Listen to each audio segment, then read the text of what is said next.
आखिर राहुल गांधी की जो लोकसभा सदस्यता गई वो क्यों गई और क्या राहुल गांधी घमंडी हैं, अभिमानी है, इसलिए आज वो इस हाल में पहुंच गए हैं। राहुल गांधी ने एक भाषण दिया था कर्नाटक में। उस भाषण में उन्होंने कहा था कि सारे मोदी चोर क्यों होते हैं और उसको लेकर उनके ऊपर एक मुकदमा जो है किया गया। आप ये अच्छी तरह से जानते हैं कि जिस तरह से आज 2024 के पहले अडानी अडानी मुद्दा बन रहा है, कांग्रेस बना रही है, राहुल गांधी कह रहे हैं अडानी चोर है, अडानी भ्रष्ट हैं, ठीक वैसा ही नैरेटिव जो है 2019 के चुनाव में राफेल को लेकर खड़ा किया गया था। जब राहुल गांधी से पूछा गया कि भाई क्या उन्होंने ओबीसी का अपमान किया, एक जाति विशेष का अपमान किया, तो जिस पत्रकार ने यह सवाल पूछा और उस पत्रकार ने बड़े कायदे से सवाल किया था, तो राहुल गांधी उल्टा उस पत्रकार के ऊपर चढ़ गए।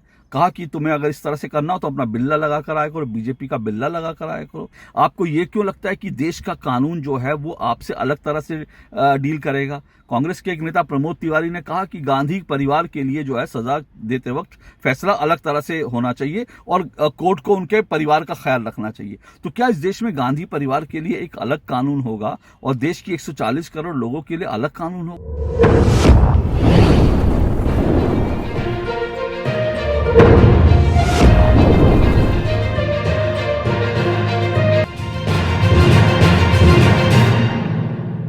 मानहानि के एक मुकदमे में दोषी ठहराए जाने के बाद जिस तरह से राहुल गांधी की लोकसभा सदस्यता चली गई, उसको लेकर के देश का राजनीतिक माहौल एकदम गरमाया हुआ है।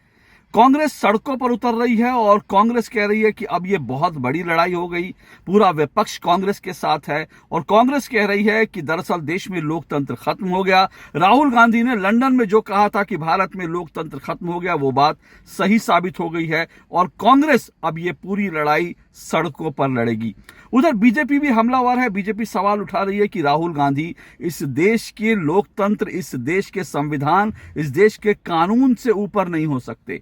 बीजेपी कह रही है कि राहुल गांधी ने दरअसल एक जाति का अपमान किया, एक समूची जाति का अपमान किया, ओबीसी जाति का जो है, ओबीसी अदर बैकवर्ड कम्युनिटी जो है उसका अपमान किया, ये कह करके कि सारे मोदी चोर होते हैं और उनके ऊपर मानहानि का एक मुकदमा ठोका गया था और उसको लेकर के अदालत ने राहुल गांधी को सजा सुनाई है। और जो कुछ हो रहा है वो लोकतंत्र में जो संविधान की एक प्रक्रिया है, संवैधानिक जो मान्यताएं हैं इस देश में, संवैधानिक जो प्रक्रियाएं हैं और जो आईपीसी है, जो भारतीय कानून है, उसके तहत हो रहा है। इसलिए राहुल गांधी संविधान का, लोकतंत्र का रोना रोना बंद करें। तो ये लड़ाई ऐसा लगता है कि 2024 का जो चुनाव होगा 2023 में, उसके लिए एक तरह से पृष्ठभूमि जो है बननी शुरू हो गई है। एक तरह से कह सकते हैं कि 2024 के लिए बिगुल बज गया है और ये आने वाले चुनाव में एक बड़ा मुद्दा होगा। लेकिन इस पूरे मसले को अगर आप देखें तो इस पूरे मसले के यूं तो कई पहलू हैं, लेकिन एक सबसे बड़ा पहलू जो इस पूरे मसले का है वो ये है कि आखिर राहुल गांधी की जो लोकसभा सदस्यता गई वो क्यों गई और क्या राहुल गांधी घमंडी हैं, अभिमानी है, इसलिए आज वो इस हाल में पहुंच गए हैं। राहुल गांधी और कांग्रेस कह रही है कि दरअसल राहुल गांधी ने अडानी का मसला उठाया था। वो अडानी को कह रहे हैं कि अडानी भ्रष्ट है, अडानी के ऊपर सरकार जो है मिली हुई है, नरेंद्र मोदी अडानी के ऊपर कोई कार्रवाई नहीं करना चाहते और इसलिए अडानी का मुद्दा उठाने के कारण राहुल गांधी पर इस तरह से राहुल गांधी की सदस्यता जो है वो छीन ली गई है। लेकिन क्या वास्तव में ऐसा ही है? जी नहीं, वास्तव में सच्चाई ये नहीं है। सच्चाई यह है कि राहुल गांधी की जो सदस्यता गई है वो क्यों गई है? राहुल गांधी की सदस्यता इसलिए गई है क्योंकि राहुल गांधी ने एक भाषण दिया था कर्नाटक में। उस भाषण में उन्होंने कहा था कि सारे मोदी चोर क्यों होते हैं और उसको लेकर उनके ऊपर एक मुकदमा जो है किया गया। हालांकि 2 मुकदमे किए गए, दोनों मोदी जो समाज से जुड़े हुए 2 व्यक्ति थे, उन्होंने मुकदमा किया। एक मुकदमा जो है वो सूरत में हुआ, एक मुकदमा अभी पेंडिंग है जिस पर बेल पर राहुल गांधी चल रहे हैं और वो मुकदमा पटना में है। तो 2 मुकदमे थे, 2 में से एक का जो है फैसला आ गया है और उसमें राहुल गांधी को 2 साल की सजा सुनाई गई है। और देश का कानून ये कहता है कि किसी भी संसद सदस्य को, किसी भी विधायक को अगर 2 साल या उससे ज्यादा की सजा होती है तो उसकी सदस्यता तुरंत चली जाती है। इसलिए राहुल गांधी की लोकसभा सदस्यता गई है। लेकिन मैं मूल सवाल पर आ रहा हूं क्योंकि बीजेपी ये कह रही है, बीजेपी के राष्ट्रीय अध्यक्ष जेपी नड्डा ने जो कहा, उन्होंने कहा कि राहुल गांधी का अभिमान बहुत बड़ा है और उनकी समझ बहुत छोटी है। क्या वास्तव में राहुल गांधी अभिमानी हैं? ये सवाल इसलिए जो है, जेपी नड्डा ने जो कुछ कहा था, और ये सवाल जो है इसलिए इंपॉर्टेंट हो जाता है क्योंकि राहुल गांधी ने उनकी सदस्यता जाने के बाद अब जब प्रेस कॉन्फ्रेंस की है, तो अपनी प्रेस कॉन्फ्रेंस में उन्होंने जिस तरह से पत्रकारों पर, मीडिया पर हमला किया, मीडिया पर आक्षेप लगाए, उससे ऐसा लगता है, और जिस तरह से राहुल गांधी अपने बयानों पर अड़े हुए हैं, उससे लगता है कि राहुल गांधी में या तो घमंड है, या राहुल गांधी को यह लगता है कि वो देश के सभी कानून से ऊपर हैं, या फिर राहुल गांधी को लगता है कि मैं गांधी परिवार का हूं, मेरे पिता जो हैं वो इस देश के प्रधानमंत्री रहे, मेरी दादी इस देश की प्रधानमंत्री रही, मेरी माँ जो हैं वो 10 साल तक एक प्रधानमंत्री मनमोहन सिंह को जो हैं अपने इशारों पर लेकर जिस तरह से चाहती थी चलाती रही। तो सवाल ये उठता है कि मेरे ऊपर कोई इस देश में कार्रवाई क्यों, कैसे हो सकती है? क्या राहुल गांधी को ऐसा लगता है? कम से कम कुछ संकेत ऐसे हैं, मैं जिनकी तरफ करूंगा, ये राहुल गांधी को तय करना है कि उनकी राजनीति क्या होगी। लेकिन राहुल गांधी के जो पूरा कंडक्ट है उसको आपको समझने में हेल्प मिले, उसके हिसाब से मैं आपको कुछ बिंदुओं के हिसाब से कुछ बिंदुवार कुछ तथ्य देता हूं, कुछ बात बताता हूं। आप ये अच्छी तरह से जानते हैं कि जिस तरह से आज 2024 के पहले अडानी मुद्दा बन रहा है, कांग्रेस बना रही है, राहुल गांधी कह रहे हैं अडानी चोर है, अडानी भ्रष्ट हैं, नरेंद्र मोदी अडानी से मिले हुए हैं, अडानी के खिलाफ कार्रवाई नहीं करते। ठीक वैसा ही नैरेटिव जो है 2019 के चुनाव में राफेल को लेकर खड़ा किया गया था। यह कहा गया था कि राफेल में गड़बड़ी है, राफेल में जो है घोटाला है, और जब राफेल का घोटाला कहा गया तो ये पूरा और राफेल घोटाले को लेकर राहुल गांधी ने ये कहा कि चौकीदार चोर हैं, यानी नरेंद्र मोदी चोर हैं। तो ये पूरा मामला भी अदालत में गया था, और अदालत में जब ये मामला गया, क्योंकि राफेल के अंदर कोई करप्शन का मामला नहीं पाया गया, कोई भ्रष्टाचार का मामला नहीं पाया गया, इसलिए राहुल गांधी को राफेल के अंदर साल 2018 में सुप्रीम कोर्ट में माफी मांगनी पड़ी, जो उन्होंने चौकीदार चोर है का नारा दिया था। और राहुल गांधी हालांकि कहते हैं वो सावरकर नहीं है, माफी वीर थोड़ी है, माफी मांगेंगे, लेकिन राहुल गांधी ने वहां पर माफी बाकायदा मांगी थी, सुप्रीम कोर्ट के अंदर माफी मांगी थी।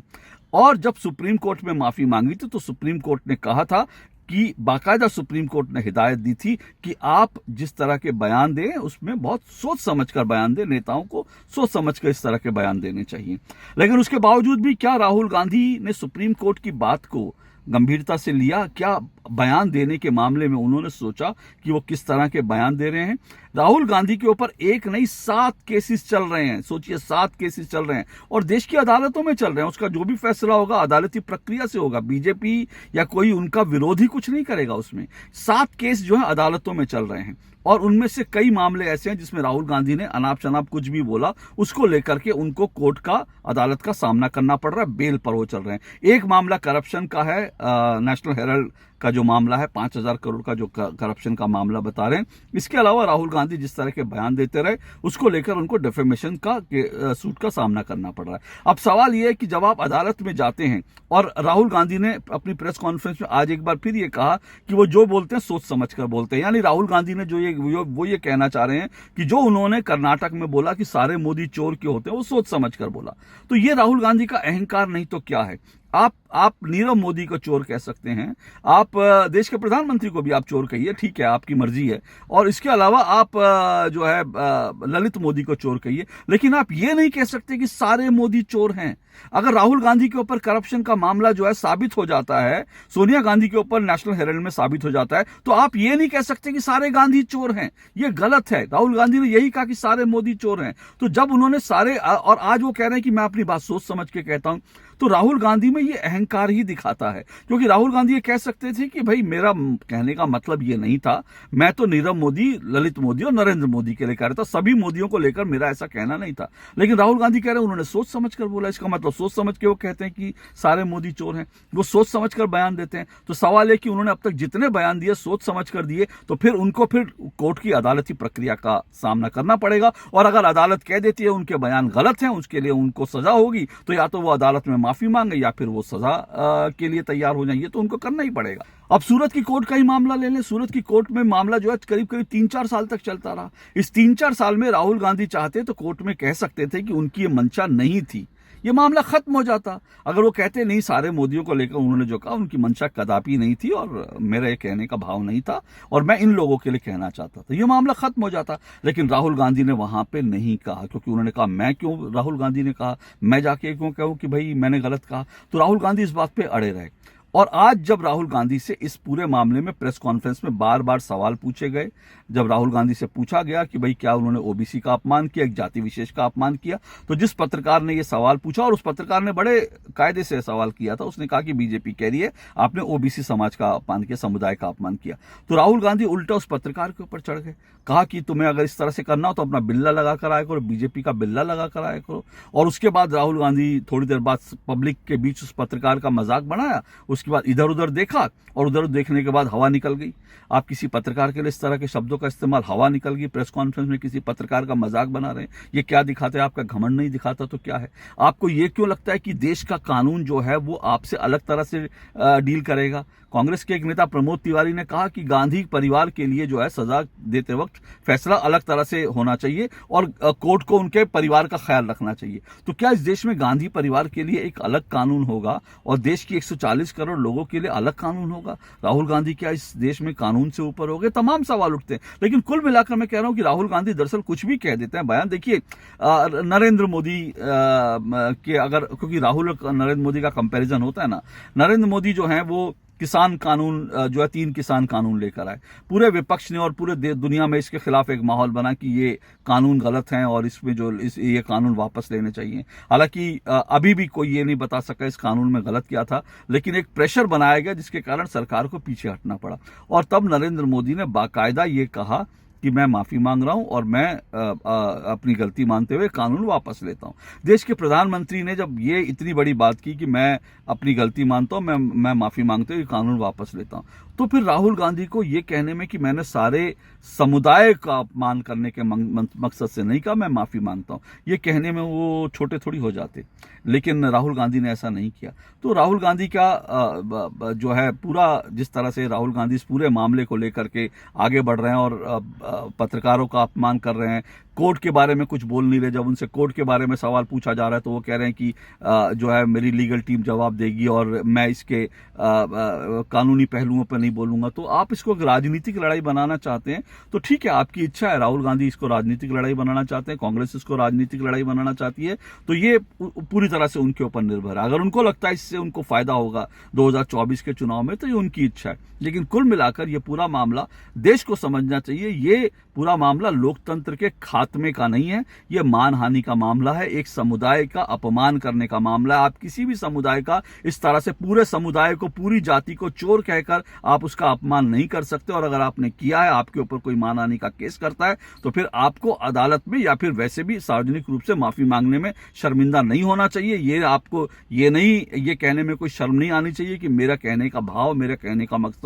ये नहीं था। और जब इसके ऊपर कोई पत्रकार सवाल करे तो आप उसे बीजेपी का कह करके आप उस पत्रकार का मजाक हो रहा है कि देखो हवा निकल गई। तो ये सीधा सीधा जो है, कम से कम अभी जो कुछ राहुल गांधी जिस तरह से व्यवहार कर रहे हैं उससे लगता है कि उनके अंदर एक अहंकार बहुत बड़ा दिख रहा है कि उनको लगता है वो सब कानून से ऊपर है। कोई पत्रकार उनसे जो है उनके मन माफिक सवाल करे तो ही उसका जवाब देंगे, नहीं तो सारे पत्रकार बिके हुए हैं। क्योंकि इसी प्रेस कॉन्फ्रेंस में कुछ पत्रकारों ने कहा अरे आप तो शहीद के परिवार से, एक पत्रकार ने कहा पूरी स्टेट आपके पीछे पड़ गई है। तो राहुल गांधी ने बड़े हंसते बड़े प्यार से जवाब दिया। लेकिन एक पत्रकार ने थोड़ा सा सवाल जो है ये कह कि आपने क्या ओबीसी का अपमान किया, तो राहुल गांधी उसके ऊपर उसका अपमान करने पर तुल गए। तो इस तरह से किसी राजनेता को इस तरह का व्यवहार नहीं करना चाहिए। और मैं ये नहीं कहता कि बीजेपी के नेता नहीं करते। मैं ये भी बता दूं, अभी एक उत्तर प्रदेश की मंत्री थी और उनसे एक पत्रकार ने सवाल कर दिया तो उसके बाद उनको उस पत्रकार के खिलाफ कार्रवाई कर दी। कि मैं इसका भी पूरी तरह से जो है इसकी भी निंदा करता हूं, जोरदार निंदा करता हूं। इस तरह का व्यवहार किसी को नहीं करना चाहिए।